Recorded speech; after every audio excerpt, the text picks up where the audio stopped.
Hello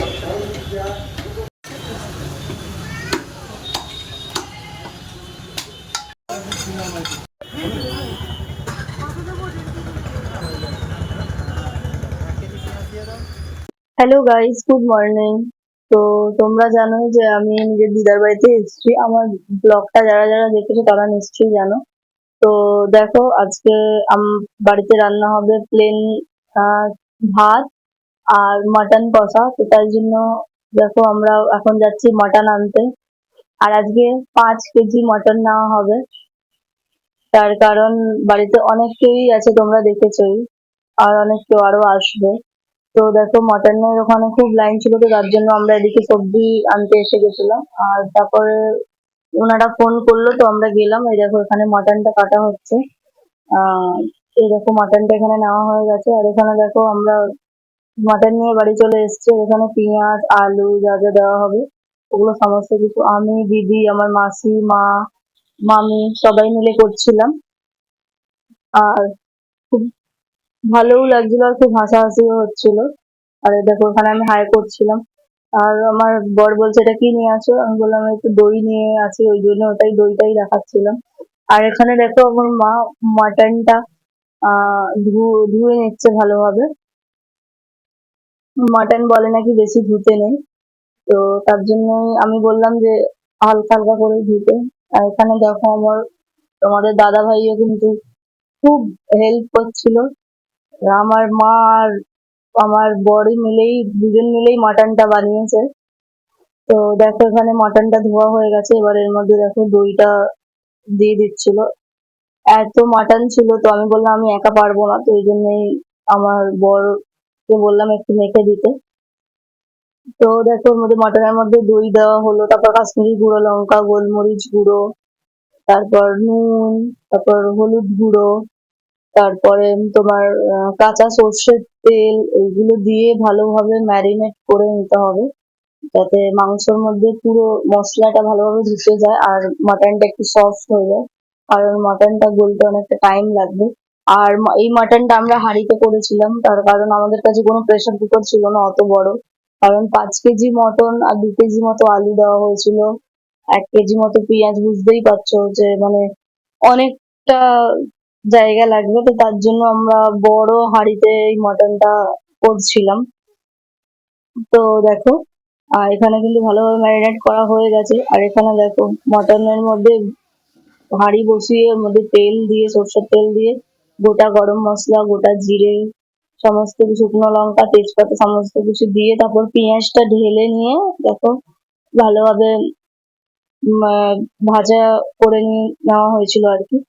এবার তার মধ্যে দেখো আদা রসুনের পেস্ট করা হয়েছিল, ওটাই দেওয়া হচ্ছে। আর এখানে দেখো এটা কিন্তু আমার বরই রান্না করছে।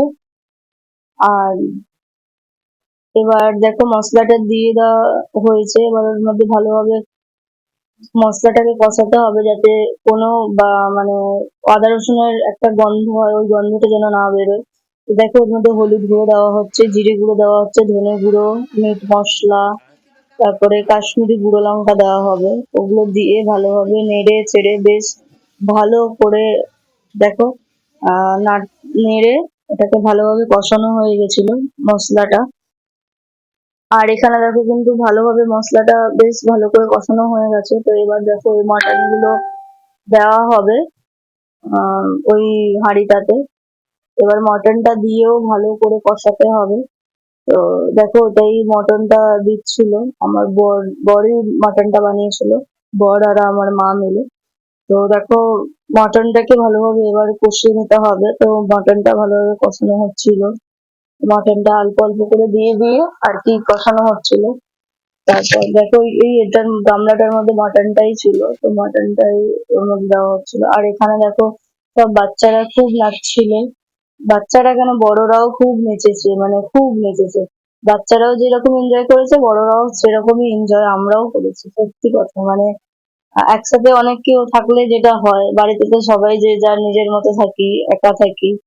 তো এখানে দেখো ওরাও, আমার ছেলেও দেখো, এইটা হচ্ছে তিনজনেই, মানে আমরা তিনটে বোন। এটা আমরা নিজেরা দুজন আছি, মানে আমার দিদি আছে, আমি আছি, আর আরো একজন আছে মাসি মেয়ে। তো এখানে দেখো এখানেও আবার সবাই নাচ করছিল। তো চলো তোমরা ভিডিওটা দেখতে থাকো, আশা করছি তোমাদের খুব ভালো লাগবে। আবার দেখা হচ্ছে।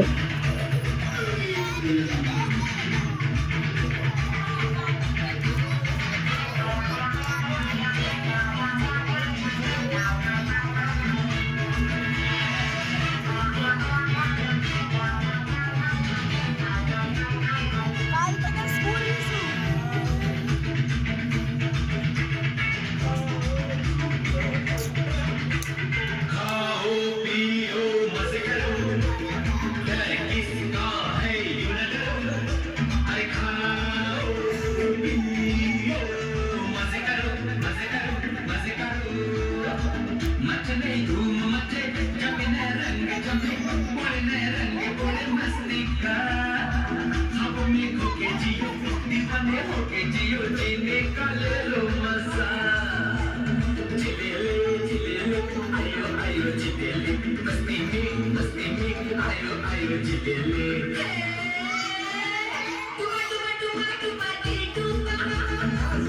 Anjo!